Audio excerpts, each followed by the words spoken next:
बिस्मिल्लाहिर्रहमानिर्रहीम। ये आपका इस सेमेस्टर का पीसी 1 का लास्ट टॉपिक। इसमें हम nuclear chemistry, radiation chemistry, radio activity का इंट्रोडक्शन देखेंगे और Compton effect, common ion effect और पेयर प्रोडक्शन ये क्या होती है, इसके बारे में जस्ट हम एक ब्रीफिंग है और थोड़ा सा उसका इंट्रोडक्शन देखेंगे। सबसे पहले तो ये देखें कि न्यूक्लियर केमिस्ट्री में आप लोग क्या क्या स्टडी करते हैं और किस तरीके से स्टडी करते हैं, और रेडिएशन केमिस्ट्री में क्या स्टडी करते हैं और रेडियो एक्टिविटी क्या होती है। आपने पीछे क्लासेस में पढ़ा होगा। जस्ट आपको एक इसका इंट्रोडक्शन और एक फ्लेवर देना मकसद है। सबसे पहले तो आप ये देखें कि न्यूक्लियस क्या होता है। प्रोटॉन और न्यूट्रॉन उसमें होते हैं और इलेक्ट्रॉन उसके इर्द गिर्द रिवॉल्व करते हैं। मोस्टली जितने भी केमिकल रिएक्शंस होते हैं उसमें आपने देखा होगा कि अभी तक आपने ये देखें, केमिकल बॉन्डिंग पढ़ी आपने, मॉलिक्यूलर ऑर्बिटल थ्योरी पढ़ी, वेस्पर थ्योरी पढ़ी आपने, हाइब्रिडाइजेशन, ये सारी चीजें देखी। तो आपने इसमें एक चीज नोट की होगी कि हम इसमें वैलेंस इलेक्ट्रॉन्स का ही जिक्र करते हैं। हम कहते हैं कि वैलेंस इलेक्ट्रॉन्स इस तरह से मिले, ये एटम फलाने से मिल गया, ये बॉन्ड बना दिया, ये कोवलेंट बॉन्ड बन गया। आयनिक बॉन्ड भी हमने देखा तो वो शेयरिंग, शिफ्टिंग ऑफ इलेक्ट्रॉन था। तो न्यूक्लियर केमिस्ट्री में इलेक्ट्रॉन्स के अलावा न्यूक्लियस की इन्वॉल्वमेंट भी होती है, यानी कि ये भी एक तरह का केमिकल चेंज है, लेकिन इसमें प्रोटॉन और न्यूट्रॉन की इन्वॉल्वमेंट होती है। ठीक है, आम केमिकल रिएक्शंस में आपको पता आउटर मोस्ट इलेक्ट्रॉन्स, इवन के आपके कोर इलेक्ट्रॉन्स भी इस्तेमाल नहीं होते इतने। तो इसमें और आम केमिस्ट्री के रिएक्शंस में ये फर्क है न्यूक्लियर केमिस्ट्री में और रेगुलर केमिस्ट्री में। यहाँ पर न्यूक्लियस के चेंजेस, अच्छा न्यूक्लियस में चेंजेस क्यों आती है, इसके लिए काफी डिटेल आप लोगों ने इधर उधर पढ़ी होगी, लेकिन आई थिंक तो एफएससी के बाद जब बच्चे आते हैं तो काफी कंफ्यूज होते हैं कि ये रेडियो एक्टिविटी रिएक्शन क्यों हुआ, अल्फा पार्टिकल कहाँ से आए, बीटा पार्टिकल कहाँ से आए, गामा पार्टिकल कहाँ से आए, ऐसा क्यों हुआ। क्यों का जवाब जो है वो आप लोग ढूंढते नहीं है। इसके पीछे भी बहुत सारी लॉजिक्स होती हैं। एक तो सबसे पहले बात याद रखिएगा कि न्यूक्लियस के अंदर चेंज कब आएगी। पहली बात यह कि न्यूक्लियस में होता क्या है, उसके अंदर बाइंडिंग फोर्स होती है जो कि न्यूक्लियस में प्रोटॉन और न्यूट्रॉन को आपस में बाइंड करके रखती है, जोड़ के रखती है। अगर उसमें अनस्टेबिलिटी आ जाए तो तब वो डिसइंटीग्रेशन की तरफ जाएगा, टूट जाएगा। अब उसमें अनस्टेबिलिटी क्यों आती है, उसमें अनस्टेबिलिटी आने की दो रीजन हो सकती हैं। एक तो ये कि अगर तो प्रोटॉन बहुत ज्यादा हो जाए, जैसे फॉर एग्जाम्पल आपको भी पता है कि पॉजिटिव पॉजिटिव आपस में रिपेल करते हैं तो वो फिर अनस्टेबल हो जाता है, या न्यूट्रॉन भी बहुत ज्यादा हो जाए तब भी अनस्टेबल हो जाता है। तो इसकी एक रेशियो होती है जो कि बैलेंस रहनी चाहिए। अगर ये रेशियो बहुत ज्यादा चेंज हो जाए तो तब वो डिसइंटीग्रेशन की तरफ जाता है। अब आगे हम इसकी डिटेल पढ़ेंगे तो आपको इसमें मजीद समझ आएगी। ये तो आपको बता दिया कि प्रोटॉन और न्यूट्रॉन की चेंज की वजह से जो केमिस्ट्री है वो हम न्यूक्लियर केमिस्ट्री में पढ़ते हैं और नॉर्मल केमिस्ट्री में सिर्फ रिएक्शंस होते हैं। अब चेंज जो है वो दो तरह की होगी, एक होगी चेंज इन एटॉमिक नंबर, एक होगी चेंज इन एटॉमिक वेट।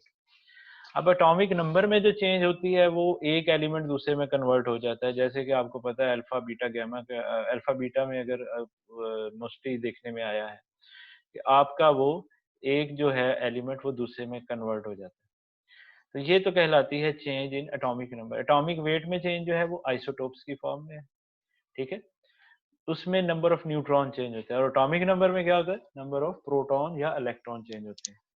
तो प्रोटॉन की चेंज आएगी तो कोई और चीज बन जाएगी पीरियोडिक टेबल में, और अगर न्यूट्रॉन की चेंज आएगी तो पीरियोडिक टेबल में तो चेंज नहीं आएगी। ठीक है, आइसोटोप में चेंज आएगी, उसका न्यू आइसोटोप, उसको जो है वो हम डिक्लेयर कर देते हैं कि ये उसका एक आइसोटोप है। लेकिन अबंडेंट फॉर्म में एक ही आइसोटोप पाया जाता है जो कि ज्यादा होता है। जैसे कार्बन का आपको बताइए, क्लोरीन की एग्जांपल है, ये भी आइसोटोप है। ठीक है, 35, 36, 37। तो एक एलिमेंट जो दूसरे में जब कन्वर्ट होता है तो वो, इस प्रोसेस को हम कहते हैं ट्रांसम्यूटेशन। ठीक है, इसमें अगर एटॉमिक उस एक नया एलिमेंट बने या एक नया आइसोटोप बने, इस प्रोसेस को हम कहते हैं ट्रांसम्यूटेशन। इस टर्म की भी आपको कभी लफ्ज सुना हो तो आपको पता चल जाए कि इसका क्या मतलब है। तो decomposition of nucleus to form a different nucleus to achieve stability. इसका क्या मतलब है कि न्यूक्लियस स्टेबिलिटी की तरफ जाना चाहता है। जैसे कि आपको पहले भी एलिमेंट या एटम्स की डिस्कशन की, उसमें भी हमने ये बार बार एक ही बात की जिक्र किया कि उसको स्टेबिलिटी की तरफ से। स्टेबिलिटी का क्या मतलब है? लो एनर्जी लेवल पे जाना है। लो एनर्जी लेवल पे जाने का मतलब है कि वो काफी हद तक उस तरीके से ही उसके रिएक्शंस होते हैं कि वो एंड ऑफ द डे जब फाइनली वो कोई भी चीज नई प्रोडक्ट बनती है तो उसकी एनर्जी कम हो, वो स्टेबल हो। ठीक है, ये जितनी हमने बॉन्डिंग पढ़ी इसमें भी आपने देखा कि हमने इसको लो एनर्जी को हम स्टेबिलिटी की तरफ, ठीक है, उसी की तरफ लेके जाते हैं। तो यहाँ पर भी जब डीकम्पोजिशन होती है तो फाइनली रुकती कहाँ पे है? डीकम्पोज होना या डिसइंटीग्रेट होके वो एटम किसी भी एलिमेंट का फाइनली स्टेबिलिटी अचीव कर ले। ठीक है, तो ये जो हम जितनी स्टडी करते हैं ये रेडियो एक्टिविटी में आती है। ठीक है, रेडियो एक्टिविटी में क्या हम पढ़ते हैं कि कोई भी एलिमेंट है उसमें से डिके हुआ, डिकम्पोज हुआ, डिकम्पोज होके नए एलिमेंट बनता गया। कब तक? जब तक उसके पास स्टेबिलिटी नहीं आ गई, एक स्टेबल एलिमेंट में कन्वर्ट नहीं हो जाता। तो क्या बन रहा है और कितने टाइम में बन रहा है ये हम इसमें स्टडी करते हैं। क्या बन रहा है वो तो हमें एलिमेंट के एटॉमिक नंबर से पता चल जाएगा, कितने टाइम में बन रहा है वो हम हाफ लाइफ से पता चलाते हैं कि कितने टाइम में उसका जो मटेरियल है, अगर 10 ग्राम था तो 5 ग्राम कितनी देर में, कितने टाइम में कन्वर्ट हो गया। ठीक है, तो वो उसकी हाफ लाइफ कहलाती है। ये 1/2 ऑफ रेडियो एक्टिव एलिमेंट अपने डिके के बाद, जैसे फास्फोरस 32 है, 14.3 डेज में ये हाफ रह जाता है। यानी कि अगर आप इसका 100 ग्राम लेंगे तो 14.3 दिन में वो 50 ग्राम रह जाएगा। मजीद 14.3 दिन गुजरेंगे तो वो 25 ग्राम रह जाएगा। मजीद 14.3 दिन गुजरेंगे तो 12.5। ठीक है, ये उसका प्रोसेस होता है, इसको हम कहते हैं। इसी तरह से बिस्मथ है, इसकी हाफ लाइफ यूनिवर्स की हाफ लाइफ से भी ज्यादा है, ये बहुत ज्यादा स्टेबल है। तो इस तरह से हम चीजों का डिसइंटीग्रेशन ये देखते हैं टाइम से और क्या बन रहा है। ठीक है, तो ये हमारी चीजें हमने इसमें स्टडी करते हैं। इस तरह कार्बन 14 का है, ये इसका डिके कॉस्मिक रेज से होता है, ये कंटिन्यूस प्रोसेस है, ये भी चलता रहता है। Ionising radiation, the release of energy that allows an unstable nucleus to attain a more stable form। तो ये जब एक रेडियोएक्टिव एलिमेंट्स हैं वो जब एनर्जी को रिलीज करते हैं तो उसके बाद आपको बताया वो स्टेबिलिटी की तरफ जाते हैं, स्टेबल फॉर्म में। तो स्टेबल फॉर्म में जाने के लिए जो वो रेडिएशन एमिट करते हैं वो आयोनाइजेशन, आयोनाइजिंग रेडिएशन, जो जिससे वो अपना उनकी वो अब काफी ज्यादा पेनिट्रेटिंग होती हैं। ठीक है, इसमें ही अल्फा बीटा गामा है, इस तरह के आयनाइजेशन रेडिएशन उसमें से निकलती हैं। यूरेनियम 238 जो है ये यूरेनियम का मोस्ट अबंडेंट आइसोटोप है, 99% है। ये डिके होके थोरियम में कन्वर्ट होता है 234, ये अल्फा डिके।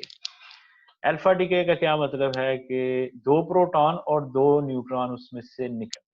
अब आप एक बात पे गौर कीजिएगा, आपको हमेशा यही पढ़ाया जाता है कि अल्फा पार्टिकल्स उसमें से निकलते हैं, लेकिन ये आप जहन में रखें कि इसमें alpha particle helium nucleus, helium nucleus है, हीलियम एटम नहीं है। हीलियम एटम का मतलब है दो, फिर उसमें इलेक्ट्रॉन भी होंगे, इसमें इलेक्ट्रॉन तो नहीं होते ना, इलेक्ट्रॉन ही निकल, 2 प्रोटॉन और 2 न्यूट्रॉन निकल रहे हैं, उस पर 2 पॉजिटिव चार्ज होता है। ठीक है, ये अगर आप देखें तो ये देखें 2 पॉजिटिव, 2 प्रोटॉन और 2 न्यूट्रॉन, तो He2 4++, 2 चार्ज।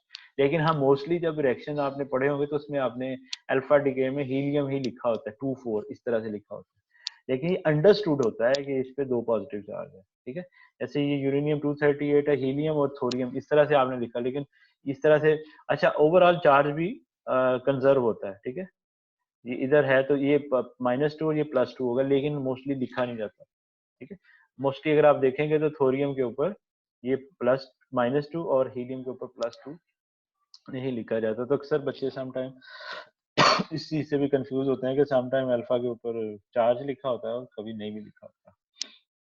लेकिन आप ये ध्यान में रखें कि ये पॉजिटिव जो है रेडिएशन है और हीलियम न्यूक्लियस है, हीलियम एटम नहीं है।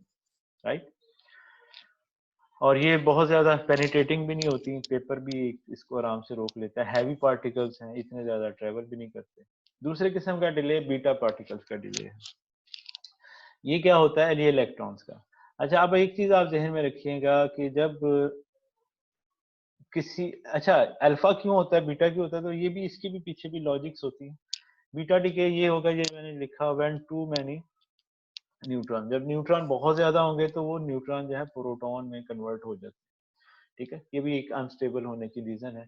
तो अक्सर आप देखेंगे जिसमें से अल्फा पार्टिकल निकलेंगे, आप देखेंगे उसके अंदर नंबर ऑफ न्यूट्रॉन बहुत ज्यादा हो। ठीक है, अच्छा ये ऊपर मैंने एक एग्जांपल दी थी यूरेनियम की। ठीक है, यूरेनियम का है 92, ये सबसे जो हैवी कुदरती तौर पे जो एलिमेंट पाया जाता है वो यूरेनियम है।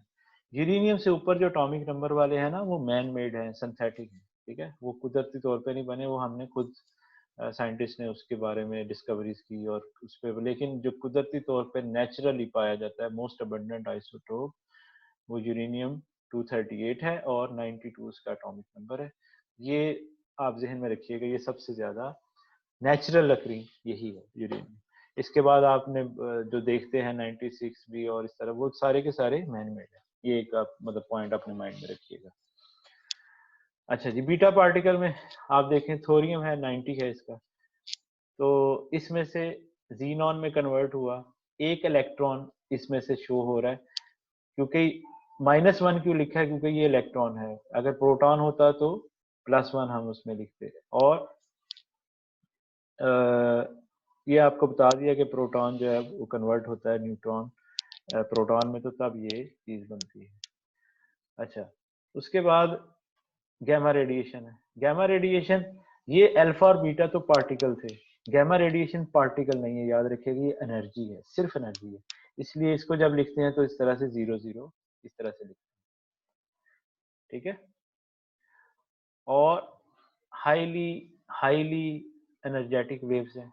ठीक है, इलेक्ट्रोमैग्नेटिक रेडिएशन इसको हम कहते हैं, और हाई फ्रीक्वेंसी या हाई एनर्जी रेडिएशन, और बहुत ज्यादा पेनिट्रेटिंग होती हैं, इवन कैंसर कॉजिंग है अगर बहुत ज्यादा एक्सपोजर लिया जाए। इसके बहुत ज्यादा यूजेज है गैमा रेडिएशन, वो हम इसको यूज करते हैं।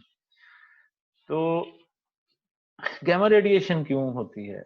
गैमा रेडिएशन निकलती है जब आपको ये तो पता है इलेक्ट्रॉन्स एक्साइट होते हैं, उसको हम एनर्जी देते हैं, तो उसके बाद वो डी एक्साइट होते हैं। मतलब एक्साइट का मतलब है एक्साइटेड स्टेट, और नॉर्मल स्टेट का मतलब है ग्राउंड स्टेट। ठीक है, तो जब नीचे आते हैं तो वो एनर्जी रिलीज करते हैं। वो जो एनर्जी रिलीज करते हैं वो डिपेंड करता है कि कितनी उसकी एनर्जी, अगर वो यूवी विजिबल में भी होती है। ठीक है, मैंने आपको बताया था कि वो एक्सरे में भी, एक्सरे भी निकलते हैं।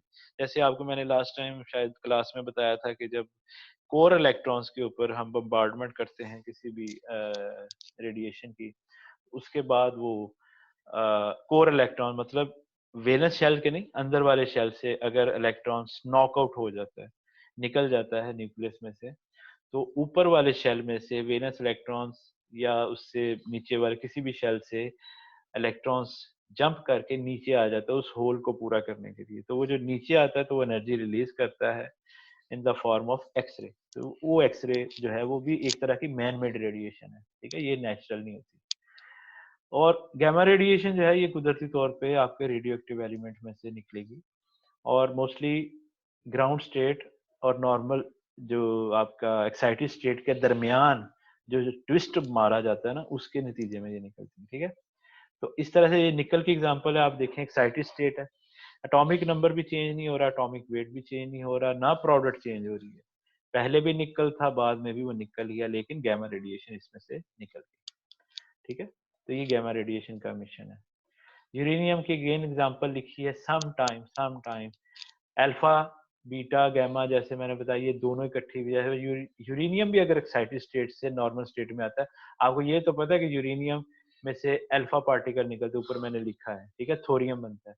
लेकिन अगर एक्साइटेड स्टेट से नॉर्मल स्टेट में आता है तो थोरियम में कन्वर्ट होता है, हीलियम में कन्वर्ट तो होता है, लेकिन साथ गैमा रेडिएशन भी निकलती है। तो अल्फा और गैमा दोनों इकट्ठी भी निकल सकती है। ठीक है, ये भी ध्यान में रखिएगा, ये समटाइम होता है कि ये अलग अलग इनके कोई चक्कर है।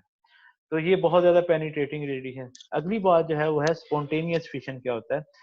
फिशन का मतलब है डिसइंटीग्रेशन इनटू स्मॉल एलिमेंट।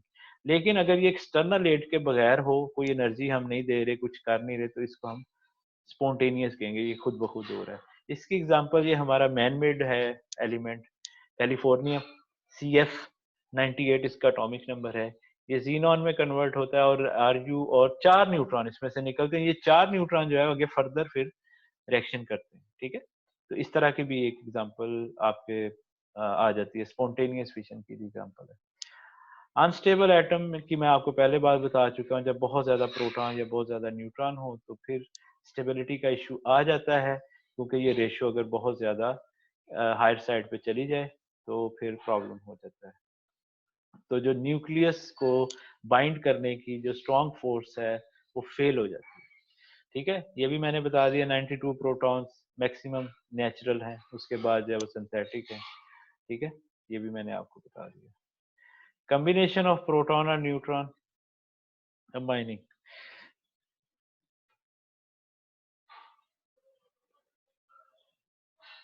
अच्छा जी, radioactive atom unstable nucleus gives off radiation from the nucleus. अच्छा, ये जो है ना, इसकी रेशो डिस्टर्ब होती है। उसके अलावा एक और चीज यहाँ पर है कि रेडियोएक्टिव एटम, ये भी खैर बात डिस्कस होगी है कि अनस्टेबल न्यूक्लियस होता है। तो अनस्टेबल के जो नतीजे में या तो वो रेडिएशन खारिज करेगा और साथ दूसरा न्यूक्लियस बनाएगा, ये हम अल्फा बीटा गामा उन रेडिएशन। अब हम ये मैं बताने लगा हूँ कि रेडिएशन केमिस्ट्री में और रेडियोएक्टिव केमिस्ट्री में क्या फर्क है। रेडिएशन में हम पढ़ते हैं अल्फा बीटा गामा जो है ये रेडिएशन है। अब ये रेडिएशन की अगर हम स्टडी करेंगे वो रेडिएशन केमिस्ट्री में आएगी, मतलब ये किस तरह से कहाँ से रिएक्शन कर रहे हैं, किसके साथ इंटरेक्ट करते हैं, क्या बनाते हैं, इनकी जो प्रॉपर्टीज हैं, फिर आगे अल्फा बीटा गामा क्या, इसके अलावा एक्सरे हैं या यूवी रेडिएशन है, ये जितनी भी रेडिएशंस हैं तो इसको हम स्टडी करते हैं। लेकिन रेडियो एक्टिविटी के नतीजे में भी रेडिएशन निकलती है, ठीक है। तो वो रेडियो एक्टिविटी में हम पढ़ते हैं डिसइंटीग्रेशन ऑफ न्यूक्लियस, या एक एलिमेंट दूसरे में जो कन्वर्ट होता है, ठीक है। अनस्टेबिलिटी हम पढ़ते हैं प्रोटॉन और न्यूट्रॉन की, ठीक है। और दूसरा जो नया न्यूक्लियस बना उसको हम स्टडी करते हैं। और जस्ट अगर हम जस्ट रेडिएशन को अगर स्टडी करें तो हम रेडिएशन केमिस्ट्री में डिस्कस करते हैं। तो nuclear chemistry deals with the change in the nucleus, radioactivity caused by an unstable nucleus. उसकी भी रीजन वो बार बार लिखा, proton neutron make the nucleus to become unstable and break apart, और रेडियोएक्टिव प्रोड्यूस रेडिएशन, और वो रेडिएशन फिर आगे उसको हम स्टडी करते हैं। अब जो रेडिएशन की समटाइम जो चेंजेस हैं वो आगे तीन तरह से हम उसको देखते हैं, जो हम कॉम्पटन इफेक्ट है, फोटोइलेक्ट्रिक इफेक्ट है और पेयर प्रोडक्शन। ये क्या होता है ये मैं आपको बताता हूँ, कीचे मीचे मारे हुए लेकिन मैं आपको समझा देता हूँ। अगर तो हम एनर्जी किसी भी मेटल के ऊपर, एलिमेंट के ऊपर कोई एनर्जी को हम बम्बार्डमेंट करते हैं, जैसे कि मैंने ऊपर लिखा हुआ है एक्सरे को, हमने एक्सरे फोटोन को हमने एटम के ऊपर बम्बार्डमेंट की। अब वो अगर 100% एनर्जी जो है वो कन्वर्ट नहीं होती, किसमें, उसके अंदर एब्जॉर्ब नहीं होती, तो वो क्या होगा कि उसका लैम्डा चेंज हो जाए। लैम्डा इंक्रीज का मतलब है कि उसकी एनर्जी कम हो गई।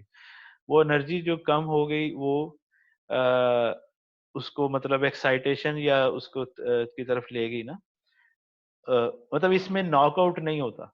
आपने फॉर एग्जांपल एक एटम है, उसके एलिमेंट्स, उसके ऊपर हमने एक एनर्जी एक्सरे फोटोन को हमने बम्बार्डमेंट किया, उसने उसको एक्साइट किया, और वो जो एक्साइट किया वो आप ये है जो फाई है, ठीक है, ठीक है। ये एक्साइटेशन की तरफ चला गया, और ये for example lambda, sorry theta है, ये उसका एंगल चेंज हो गया, ये एक्सरे इंसिडेंट जो रेडिएशन थी उसका एंगल है, ठीक है।